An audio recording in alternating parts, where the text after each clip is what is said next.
how they happen, but I know how incredibly important they are. And I hope some of these are going to be sooner rather than later, nominated for the World Food Prize. It's the kind of thing we're looking for. And I want to add, we need more women nominated for the World Food Prize. And if you want to be sure the men working with them don't get the credit, just nominate the woman. But she has to do the work, of course, yes. So, and that. So our next panel, I want to express word of appreciation in introducing them. First to Mike Mitchner. Mike, are you there? There's Mike over there. What a wonderful friend. As this panel was his initiative and bringing it up. Thank you so very, very much. And I want to thank John and Janice Ruan, who are here, because we had, in hoping to set up the panel, have Governor Hickenlooper and Governor Kasich come, and we thought, well, neither are going to make it, but John and Janice went to Colorado. They were at an event with the governor. They mentioned the World Food Prize, and the next thing I knew, I was getting a message from a member of your staff, and my goodness, we're so pleased that you're here, Governor, and of course, Hickenlooper is a well-known name in Iowa for Senator Hickenlooper. So I don't, somewhere in but he had Republican DNA, and I know you have Democratic DNA and that. But I now want to turn over to Peter Robinson, the CEO and President of the U.S. Council for International Business, and you'll introduce the other members of the panel. Thank you all so much for being here. Over to you. Thanks. Ken, thanks so much for that introduction, and thanks to you and the World Food Prize for having us here today and for allowing us to put on this panel on how we can use public-private partnerships to help further the nutrition goals. Obviously, I'm very honored to be moderator of a very distinguished panel. I'm humbled to do it. We've, as you can see, we have somebody who needs no introduction, our laureate, Lawrence Haddad. And Lawrence, what a wonderful event last night, and congratulations to you. We've got the leader of the great state of Colorado, Governor John Hickenlooper, PepsiCo's Senior Vice President for Global Functions, Governance and Compliance, and Research and Development. Is that all? Dr. Ellen de Brabander, and Jane Nelson of the Brookings Institute, and also Director of the Corporate Responsibility Initiative at the John F. Kennedy School of Government at Harvard. Let me just tell you a little bit about where I'm coming from and my organization, the U.S. Council for International Business. USCIB is primarily a policy advocacy organization working to represent American companies doing business internationally. We support open markets and the business voice in global public policy and regulations. And that's facilitated by the fact that we serve as the American affiliate of several global business organizations, including the International Chamber of Commerce, the International Organization of Employers, and Business at the OECD. We've been involved in representing private sector views to the United Nations since 1945 and the Sustainable Development Goals even before their inception in 2015.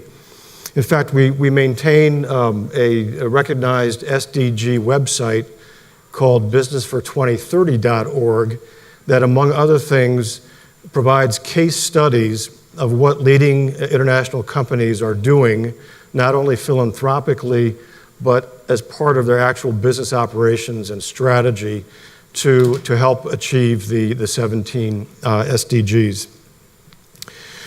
We had been looking for ways to improve and accelerate business engagement in the implementation of the global nutrition goals, which we believe is absolutely essential if we hope to achieve these goals by 2030. One of the barriers that we had found in addressing this issue is the lack of clear and generally understood and accepted parameters to establish public-private partnerships. Another barrier was, as Liam Condon was talking about yesterday, a certain lack of trust in business these days. And we have been dealing with that actually in the context of today's discussion with the food and beverage industry. So we entered into a partnership with Lawrence's organization, the Global Alliance for Improved Nutrition, GAIN, to see if we could do something to help overcome these barriers. And that started with an initial dialogue in New York 1 year ago involving the USCIB Foundation. And we came up with 7 principles of engagement to hopefully help encourage these kinds of partnerships that will improve nutritional outcomes. And Lawrence and I launched the principles, which are alignment, prioritization, impact, data, innovation, accountability, and inclusion, just a couple months ago in Geneva, in June actually. And 1 week later, we find out that Lawrence has won the World Food Prize. So there was an opportunity to bring the dialogue here to Des Moines today. We're going to have our second dialogue on how to implement these principles in Rome in just a few weeks to bring the UN food and agriculture community into the discussion, and we'll talk more about that later in the panel.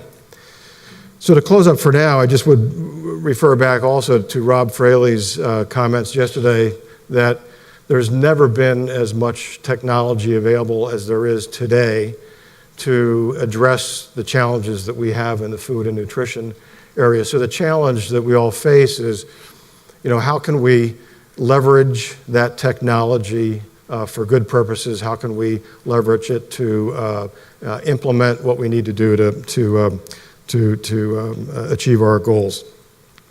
So let's start off. I'd like to start off with Jane.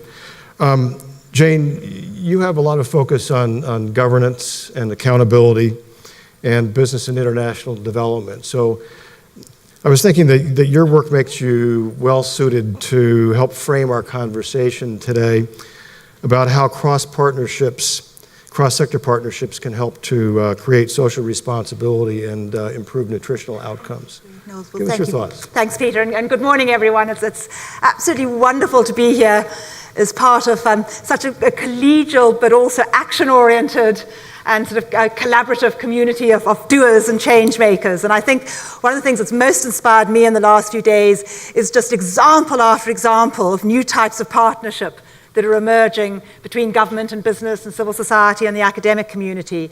And I think it's fair to say, I've sort of worked in the field of building partnerships for just over a quarter of a century now, and I think it's fair to say that in the last decade, we've seen a lot of advance in terms of new levels of trust, increased sort of shared understanding and mutual accountability when it comes to building partnerships, but we've still got a really long way to go. And I think as we've heard again and again in the last few days, we're simply not moving at either the speed or the scale that we need to move at to end hunger and malnutrition or meet many of the Sustainable Development Goals. And we've also heard again and again, well, partnership, that's one of the key pathways forward.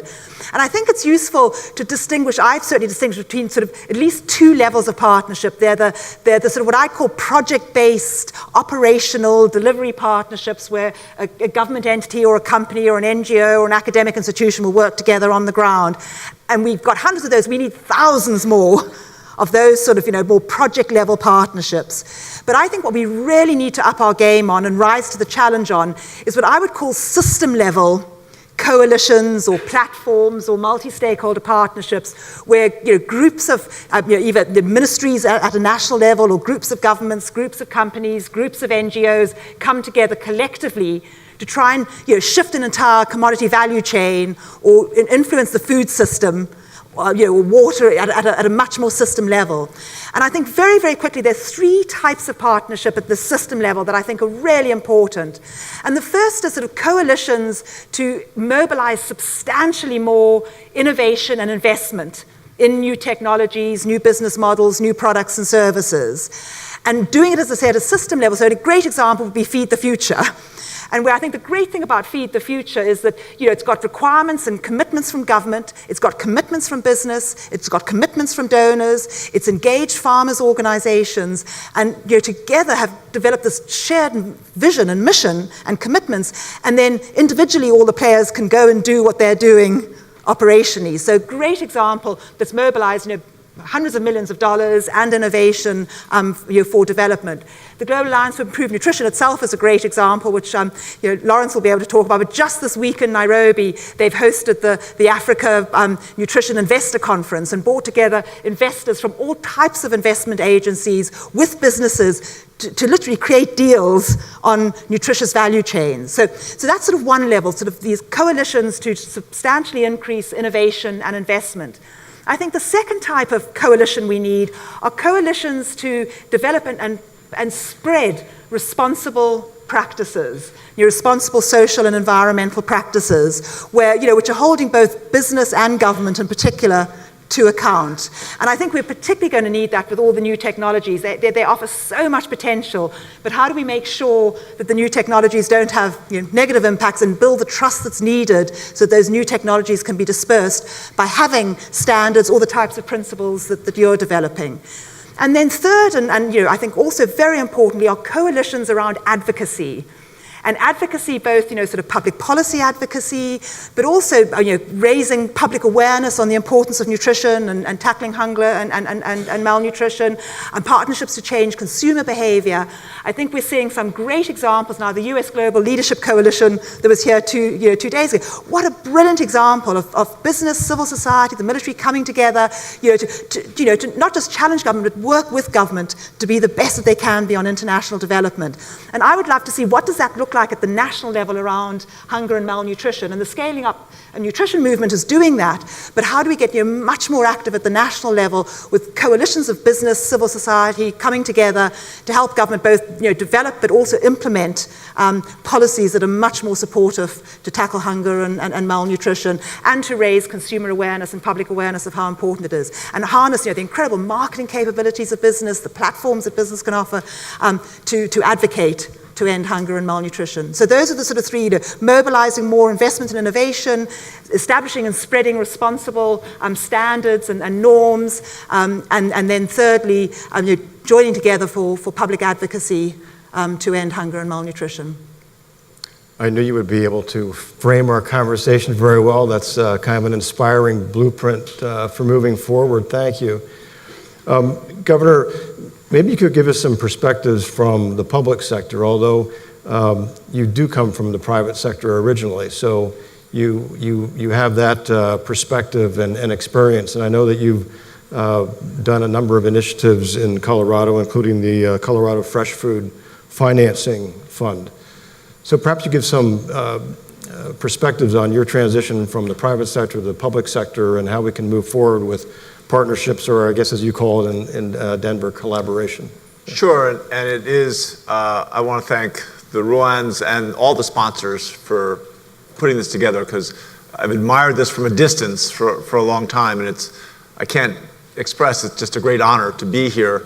And my father's first cousin was Burke Hickenlooper, who was admittedly a Republican, but we can't have all these things balance out. So I spent 15 years in the restaurant business. So I looked at food from that point of view, and I thought what I would do is take three places or two different places where we found different types of collaboration in resolving conflict in Colorado that aren't food-based, and then apply it to food a little bit. And John Kasich couldn't come, but you should think of me as speaking both for myself and for John Kasich. He might not agree with everything I said, but he would give me the latitude to express it. And he does the same with me from time to time. The first thing I'd say is in terms of healthcare, when John Kasich and I both came together almost 2 years ago, we recognized that expanding Medicaid coverage, making sure that you can argue about how much coverage someone gets, but that everybody should have some basic level of health coverage, was a fact that most people bought into. And yet, politically in Washington, it had broken down into blue versus red, Republican versus Democrat. And so we rolled up our sleeves and I think demonstrated that we could resolve, and we disagree on many things, but we could find compromises and move forward on how to create an improved Affordable Care Act without throwing the baby out with the bathwater. And I think we made a lot of progress, and I think we convinced a number of people, including the late John McCain, that we should preserve and improve the system rather than starting all over again. The second thing I'll talk about is in Colorado, we're one of the top 5 states for oil and gas. It's a very volatile relationship between the environmental community and the oil and gas industry. They hate each other. I would say they're almost as much animosity as between Coke and Pepsi, but I have a senior vice president from Pepsi here, so I'm going to pass beyond that. But we sat down, there's a guy named Fred Krupp who I met at a meeting in Switzerland, oh my gosh, almost 8 years ago now, and he said, well, one thing you've got to do is go to those oil and gas guys, and fugitive emissions, leaking methane is 60 times worse as a climate change gas than anything that CO2 can do, and they've got to step up. And I said, well, I just got elected, not sure that's going to happen. 3 months later, I had the CEO of the largest operator in Colorado in my office, and I just kind of threw out there, well, at some point you're going to have to do something around methane. And like that, he looked at me and said, well, if we did something, you guys would make a lot of red tape, a lot of money would be wasted, wouldn't really make the air cleaner, and we wouldn't get any credit. And so we spent an hour negotiating those 3 points. I went to the environmental community, back to Fred Krupp, who was surprised to get my call. And basically, we got the environmental community, the Environmental Defense Fund, the Colorado Environmental Coalition, put their scientists together with scientists from the oil and gas industry, and they spent two months fighting about the science, the research papers. And you know something about how this works. But once they got those compromises done, they rolled up their sleeves, they spent another 12 months, and we created the first set of methane regulations in the United States. Our methane regulations are being rolled out in Canada now for the entire country of Canada. It proves that you can, in the end, not create red tape, not create bureaucracy. You can keep business at the table and yet do a dramatic public good. The oil and gas industry agreed to spend $60 million a year to inspect and make sure that there was essentially almost no fugitive emissions. And in so doing, they created the equivalent of reducing, taking 320,000 automobiles off the roads. So that's a second example, I would say. And then in terms of food, we look at food waste, which is obviously endemic in this country. We had a guy named Massimo Bottura, who's I think he's considered this year the top chef in the world. I'm not sure who decides that. But he's building a facility in Colorado to take all the food waste from the convention center, from the large catering companies, and make sure that food gets recycled and reused. We have in Colorado, 1 out of 10 people have some level of food uncertainty. 1 out of 7 kids don't know where their food's going to come from. And I think there are ways that we can, again, with public-private partnerships, government's helping support that, but it's really businesses coming together with Massimo and his team to make sure that that is addressed aggressively. The other big battle in food, and there were some protesters out, I know yesterday, the issues around the two systems, right? There's the organic farmers, there's the larger, more at scale farmers and producers of food and various foodstuffs. That battle has gotten to be so destructive. And if you think about it, what we did with the oil and gas industry, what we did in the healthcare situation, was really go to the other side and listen. And without trust, you're never going to be able to get the compromises. Unless people begin to have some relationship of trust, you'll never collaborate. In Colorado, we like to say that we collaborate at the speed of trust.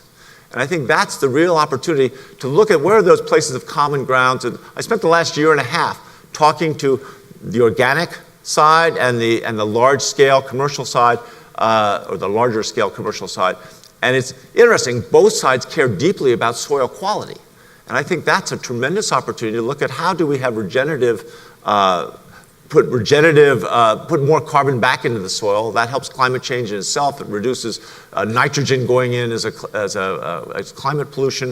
It has a lot of benefits. It allows farmers to control costs because we know that only 40% of the nutrients that are really needed in fertilizer get utilized. A lot of that gets run off. So the fertilizer fluctuates wildly based on the price of oil. It allows farmers to control the cost, but also improves the quality of the water. And I haven't met a farmer yet who doesn't care passionately about the quality of water around them.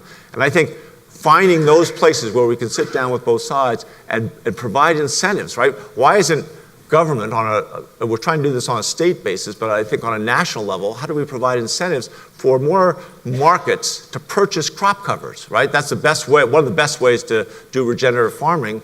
But there's got to be a way that farmers are, in many cases, struggling to put that extra dollar into their soil. Even though the World Bank says we've only got 60 years of soil left, we all have to agree on the urgency, but we have to provide incentives and financial incentives that bring together, again, public and private sides to make sure that we do those additional benefits. And once you begin looking at the people that are getting involved, Walmart, which is now the largest grocer in the United States, came out a few years ago saying they were going to push regenerative, sustainable plants and meats.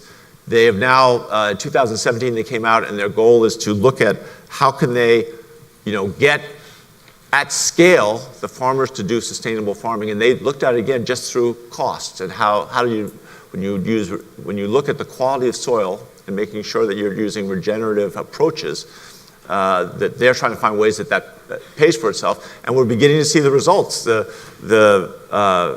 Purdue Chicken came out a few weeks ago and said that they're going to, in the next couple of years, reduce the cost of organic chicken by 50%. And so I think the key here is to find, again, in that sense of creating trust, getting both sides and creating government can play an active role in getting both sides to the table and a neutral environment where you could begin to rebuild that trust that has been broken down. Thanks very much, Governor. I love the phrase "collaborate at the speed of trust." In our world, my organization's world of international organizations, I'd love for some of the heads of those organizations these days to hear your message. We've found that these days there's a rallying cry that there is a supposed conflict of interest and some kind of an inherent conflict of interest with business.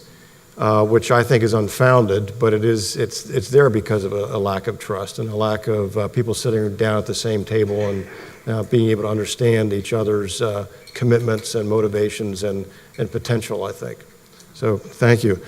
PepsiCo is one of USCIB's very active members and leaders, and including in the food and ag area, and we're delighted to have its senior vice president for research and development with us today. And Ellen, maybe you could tell us a little bit about, from the private sector point of view, some of the way that Pepsi is approaching this issue and some of the partnerships you've been putting into place either here in the United States or in Europe.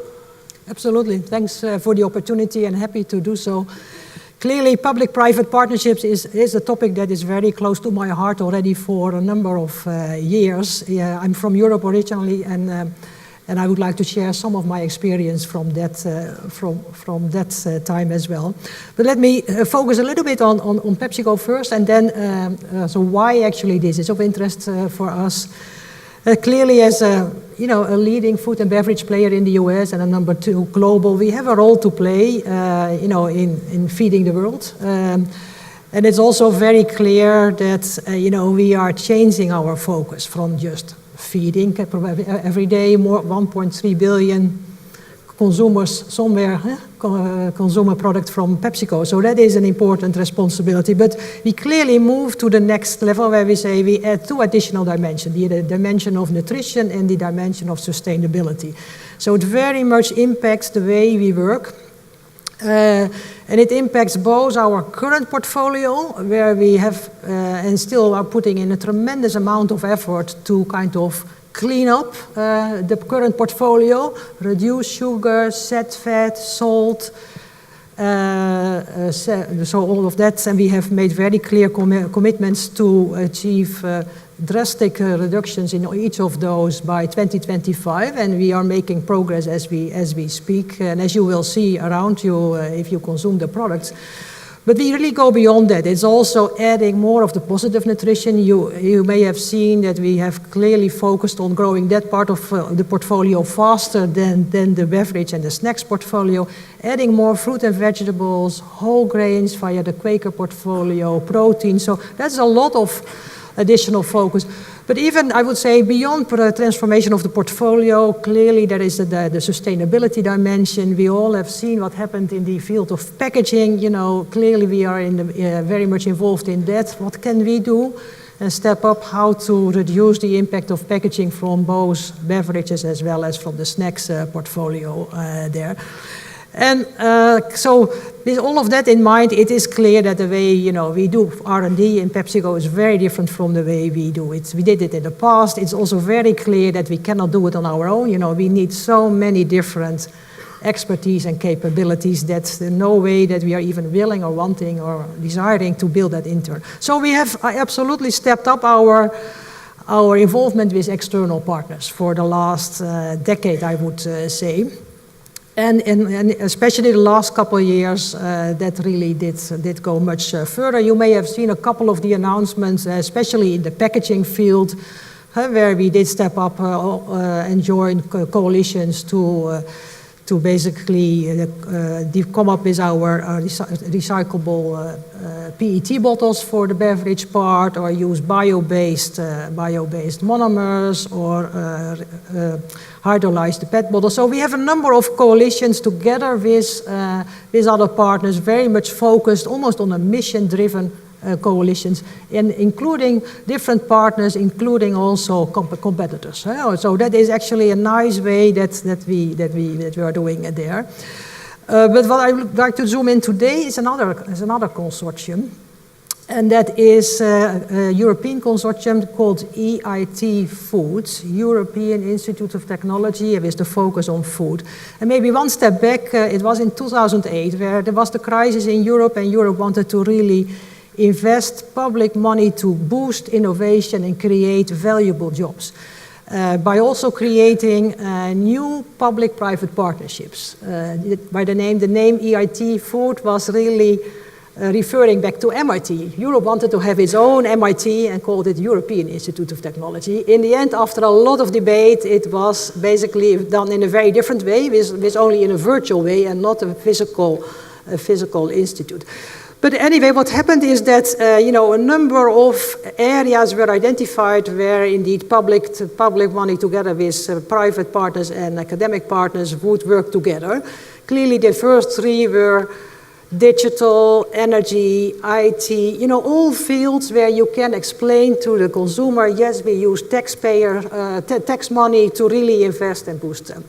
And the good news actually was that in 2008 or 2015, for the first time, food was a priority in Europe. That in itself was already a milestone, because it never happened in the last decades that food was a priority at the European level. So there was never European innovation money or research money, or only very little, because all the other sectors were much more capable of getting aligned and getting their act together to basically also benefit from the European money. So finally in 2015, yes, food was seen as a priority, and we were, the different organizations were asked to submit their bid for the new public-private partnership in the food arena.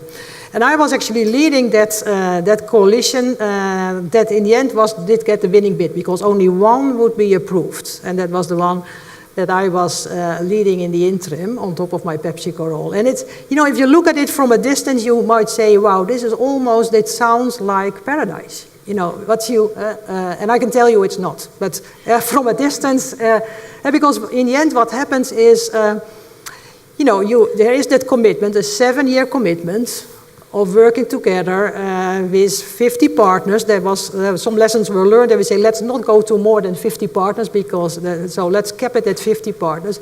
So we have 50 partners from academic, from industry, multinational, smaller ones, covering all of Europe, covering the entire value chain. Partners including PepsiCo, so also from outside Europe, that was okay. Nestle was there, but also a leading university. So it was all working together. Capable and committed members, the funding there for a longer term. Still, now we are a couple years on its way, and there are clearly a couple lessons to be learned. We say, for future partnerships, let's not overlook that part. So one lesson to be learned is clearly, the complexity. The more members are involved in a partnership, exponentially the complexity will go up, and especially if you link that to governmental, to public funding, because you have to be compliant with all the European and the national and the regional and the guardrails, and then on top of that you have the individual agendas still of members. I did not tell, but the funding of this initiative is 1.5 billion euro, so it is significant, 1.5 billion euro. I don't think there's any other food-related public-private partnership with a similar amount of funding. So, that all was there. But indeed, the complexity is almost killing, despite all good intents, because no one wants this complexity. There was really from the start, there was the idea we are going to do this different, light, and all the words that apply there. The other key lesson is it's okay that you have organizations committed, but it's even more important that you have the commitment from the top. What's not working if you have local researchers there and people move jobs, and then because in the end what you end up is just a collection of ideas, a collection of projects approved. But I did not say this whole public-private partnership, it's focusing basically on 3 dimensions. One is innovation, so research done together with partners that really should result in new products.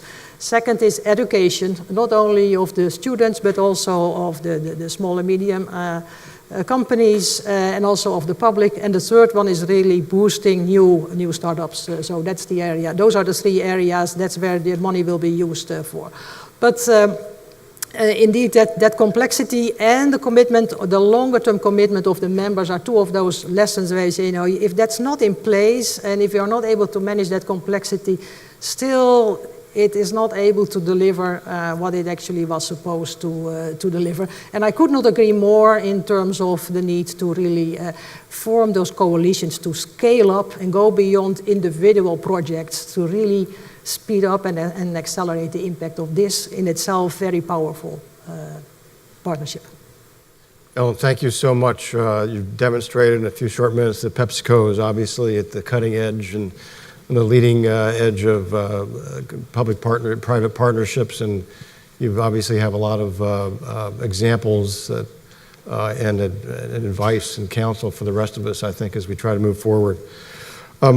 Now to the man of the hour or of the year. Lawrence, it's been an honor to work with you and Gain over the past year on developing the principles. Our project had been called No More Missed Opportunities because it was reflecting on the fact that we believed that there were missed opportunities from the public and private sectors not collaborating more. We're calling it now Together for Nutrition. But could you give some examples and your vision of why partnerships are important to Gain in terms of pursuing nutrition goals around the world, and maybe also some thoughts about how we can bring our partnership forward? Sure, Peter, thank you so much. I thought I would talk a little bit about why it's important to engage with business, and then just use the principles to sort of illustrate some of the, I think, still tricky negotiations and contestations we have to navigate collectively, if that's okay. So the Sustainable Development Goals expect and actually obligate all parts of society to come together to advance those goals, and SDG 2 for food and nutrition is no different. A lot of people, and actually a smaller and smaller number of people, will say business has no business in being involved in this food and nutrition area. But they're not living in the real world, because as data from the World Bank show, most people, the vast majority of people, even in rural Ethiopia, acquire their food from markets. And so that means the private sector is involved. So we can either say, well, we think the private sector is terrible and we're going to ignore them. That won't be very productive. Or we can say, yes, sometimes they're a part of the problem. In fact, quite often they're a part of the problem. But if we're going to get to SDG 2, they have to become a bigger part of the solution. So that's, to me, that's just, I'm afraid, a no-brainer. But the question is, however, how do we engage? under which conditions, with which companies, in which sectors, for which groups, and at which points in time. And I think this is where this partnership with USCIB Foundation, which was brokered nicely by our colleague Leith Greenslade at Just Actions, has been really useful. So it's come up with 7 principles. Now you can kind of roll your eyes and say, well, they're just principles, so what? But I think for us, they're starting points on this journey of setting norms, setting expectations around what is a responsible way of engaging. We hope they will evolve into something more. We hope they will influence others. We hope we will be able to live up to them ourselves. But let me just run through them, because I think Peter's already mentioned them, but I think each one illustrates a kind of a kernel of an issue that we have to deal with. The first one's alignment. So governments clearly have to set the priorities. They are the accountable body for their citizens. They have to set the priorities, but that doesn't mean they can't listen to all corners of society. So that's the first thing. I think the more important thing is that we host a lot of GAIN and the World Food Programme co-host the Sun Business Network, and these are national networks as well as a global network. And I've attended many of the national networks, and it's extraordinary how little the businesses understand the priorities of the government, and how little the government understand what businesses can do. Many governments think of businesses as money trees, but they're not that, but they're much more than that, actually. So I think there's a lot to do around alignment. On prioritization, food systems, malnutrition in all its forms, these are complicated things. So even if you have a national nutrition plan or a food system plan, and you're pretty clear about what you want to do, where do you start? You've got to start in the right place. That might not be in the place that's dictated to by the technical realities or the technical needs. It may be where the politics is or where the capacity is. And so you need a way of prioritizing where to start and who to start with. And again, we are developing these tools with MSU and Johns Hopkins and a couple of private sector companies to do that. Impact is the third one. And I can't tell you how many panels I've been on like this, where someone from a business, from a corporation will say, we are doing fantastic stuff for nutrition. And I'll say afterwards, in the green room or the coffee afterwards, this sounds great, tell me, where can I find out about it? And they'll say, go to the website. They give me a link, I go to the website. There's a 2-page document that summarizes it. It's basically PR. There's no technical document that I can go and refer to say, yeah, did this work? Is it working? I don't really care how you define if it's working, and I do.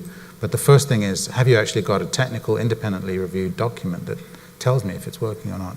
So I think impact's really important, and all the work we do with private sector companies, we spend a lot of resources commissioning others to do impact of our work. And I think that's a really important principle.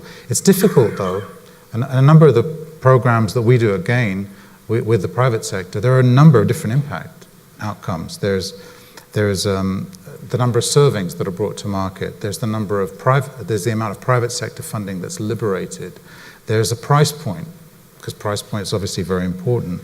There is consumption outcomes. There is profit, because it has to be profitable if it's going to be sustained. And all of these, it's sort of a dashboard of indicators. And there's a real debate there about, how do you weigh these indicators off against each other? And so impact's a very important part of this. Data is the fourth point, very important. The private sector has a ton of data on consumption in particular. It's very granular and very useful and important, and the public sector can't get it. The public sector has a lot of data that is actually very expansive, maybe not as granular, but it's never, what's the word I'm looking for? Curated in a way that makes it easy for the private sector to use. So I think there's a big set of opportunities around data. And actually, we're working with Euromonitor to try to get Euromonitor to go into low-income countries. They collect lots of retail purchase data. They only operate in high-income and middle-income countries. So there's lots of opportunities there. Innovation. Companies, as you heard from our colleagues, companies spend billions of dollars on innovation, billions of dollars. How much of that is duplicative or competitive? How much of that is directed towards nutrition, food, and health concerns? I don't know. But I do know that there's a lot of pre-competitive research that could be done that's valuable for all companies in a certain sector and is valuable for all public sector organizations as well. So we need more mechanisms to support pre-competitive public-private research that's valuable for everybody.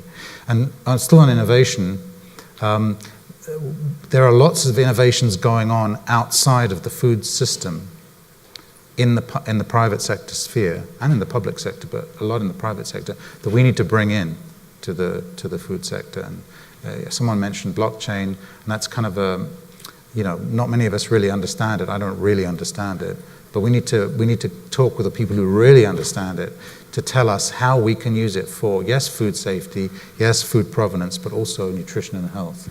And I don't think we know that. So innovation is a key thing. Accountability is very important for trust. That's the sixth one. And I think the governor mentioned, partnerships and action and impact moves as fast as the speed of trust. And I completely agree with that. And the way to build accountability is to say, what are you going to do? And did you do it? It's not much more complicated than that, really. And we're big fans of things like the Access to Nutrition Index, which was hothoused at GAIN before it became an independent foundation. And that's great, and it has moved the needle. I talk to companies who are really concerned about where they are in that ranking, that ATNI ranking, and what they're doing, and they're really proud. I was talking to a couple of senior people at Kellogg, and they were very proud that they jumped up a lot between the 2016 and 2018 global report. So these things matter. But we need to get those kinds of things at the national level too, with the medium and large national companies, because there's so much happening. The big food companies account for about 15% of all food sales. It's not like the big soft drink manufacturers who account for about 50, I think.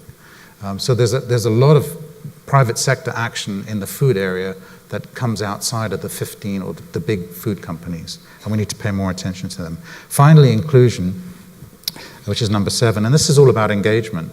And I'm not a big fan of the language of PPPs, actually, because partnerships they can imply very formal contractual arrangements. And I think so much of understanding and bringing out the best of business and the best of government working together with civil society is about just engaging, not necessarily a very formal. So I'm talking about the kinds of things Jane was talking about, the sort of system level coalitions, alliances, dialogues, the kinds of things David is pioneering. And I often say to all my GAIN colleagues, we are not champions of business. We are champions of engaging with business. And that's a very important distinction. And there's this African saying, some of you heard me say it before, I like repeating it because it really resonates with me. If you can't change somebody's head unless they're in the room. So we have to talk even with the people we disagree with. In fact, most importantly with the people we disagree with, if we're going to advance nutrition. Thanks for that. Thank you so much, Lawrence. And from our perspective at USCIB Foundation, we're looking forward to continuing engagement with you. And just regarding our next opportunity for engagement that I mentioned before in Rome in a few weeks, we are going to want to explore some practical, tangible ways to implement and scale coordinated initiatives to put the draft principles into practice. And the program is going to focus on undernutrition and the rise of overweight and obesity, as well as the associated diet-related non-communicable diseases. And we're inviting to contribute to the discussion leaders of government, development agencies, and the private sector from a wide range of countries, but with a particular focus on developing countries with the high burdens of malnutrition. We're also going to meet, as I mentioned, with the UN Food and Agriculture agencies to see if they're interested in helping us to promote and spread the principles globally. So there we are. Time flies by when you're having fun, and I see the clock says 5 minutes and 24 seconds and counting. And I had hoped to have a little bit of time for some questions and answers before our panelists give you a farewell thought. Can we have one or two rapid-fire questions to your pick of our panelists? Any questions or comments? I can't really see.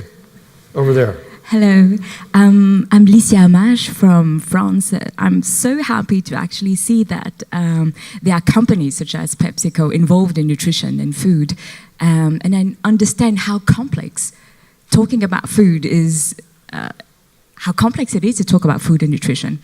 But now I wonder how complex it is to actually reduce the level, to reduce the amount of sugar in our drinks and our food today. And we all know that sugar is the cause of degeneration of our cells, etc. So I just thank you. Yeah, thanks for this question and remark, and absolutely it is very true. But you may be aware that as PepsiCo we have set very clear and ambitious objectives as part of our performance with purpose commitment on the website being audited, the progress being audited every year. We try to be as transparent as possible. I can tell you as within R&D, probably 80% of everyone involved in coming up with innovations, it's all directed towards innovations that meet our internal nutritional guardrails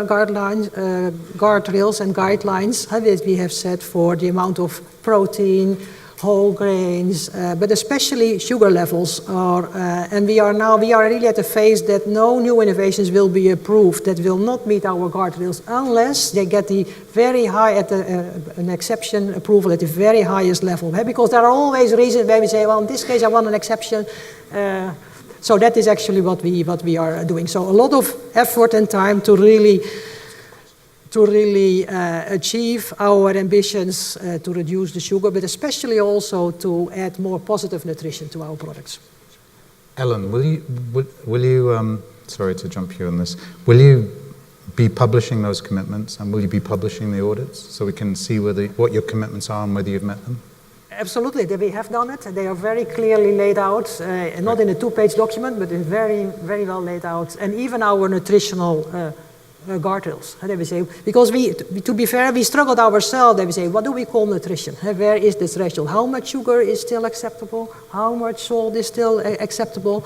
And we have based our guardrails on external bodies like WHO and whatever. Those criteria we have used to basically set our internal guardrails for our product development teams. Do we have a question over here? Thank you very much indeed. My name is David Nabarro, and I've been working on these issues. This is a really important panel. I was so impressed when the governor said that you collaborate at the speed of trust. And I think I would like to encourage all concerned to stretch further than seems possible when it comes to finding ways to build trust. And that means, although I don't think rigid partnerships are the way to go, partnering as a way of behaving, it was really Lawrence's last point, is the key. And in my own experience, working closely with members of the World Business Council on Sustainable Development, the big stretch is still to come. And it is commitments that are so public, so clear on every single packaging that companies produce, to which there is a total will to be accountable. And in reaching those commitments, I would like to encourage the absolute overarching principle of no harm to people or planet. And I think it's possible. It may take a year or two, but if we can get towards that kind of moonshot, like we heard this morning from the Under-Secretary for Agriculture, a moonshot on where we're trying to get to, I think it can make a big difference. It's not a question, it's just a really encouragement to everybody concerned to just keep that level of ambition high, because with that degree of total commitment, accountable commitment, the trust might come. Thank you. Thank you, David, for your David's inspiring point. challenge. Sorry, David, the point that the level of ambition high and the level of mutual accountability high, and if we keep both of that, they're different sides of the same coin, and I think that's where the real opportunity lies in this area of coalitions. It's worth going for. Governor, any message to leave the audience with? I will just say, in terms of those two goals, and blockchain was mentioned. One of the things blockchain does is provide you a way of having total transparency and total accountability. 99% of the people in the United States or in the world aren't concerned with winning of these battles, but they still want to have trust. And trust needs transparency, and blockchain is one of the things that we'll be able to track every tomato from stem to table, every pork shoulder, you name it. We'll be able to track it all over the world, and people will be able to go back and hold each other accountable. How many years is it, Governor? How long will it take? I don't know, 2 years, 4 years? Yeah, I think 3 years. He said 3 years, so I want to be validated that rarely happens. Ellen, last thought? No, maybe one thought in terms of especially labeling the products. We could not agree more. The main issue that we see is the proliferation, the fragmentation of labeling on the product across the markets. It's not adding any value. It's very confusing for the consumers. It is taking a lot of time and resources that we all would like to spend in a different way. So if somewhere we could step up and align and say, this is how we label, how we do the nutrition labeling on products across market, that will be an absolute mega step. Lawrence, last word? We're out of time. I was going to give you a last word anyway. But so we've had a great panel. I thank you, all of you. We've talked a lot about catalyzing partnerships that can have a transformative impact on nutrition outcomes. Talked about leveraging innovation and entrepreneurship, technology deployment, and in the case of business, walking the talk and demonstrating the fruits of our engagement. So I want to thank the audience for being here today. Sorry we couldn't take more questions. I want to thank the World Food Prize and all of its supporters, and want to have us all give our panel a big round of applause. So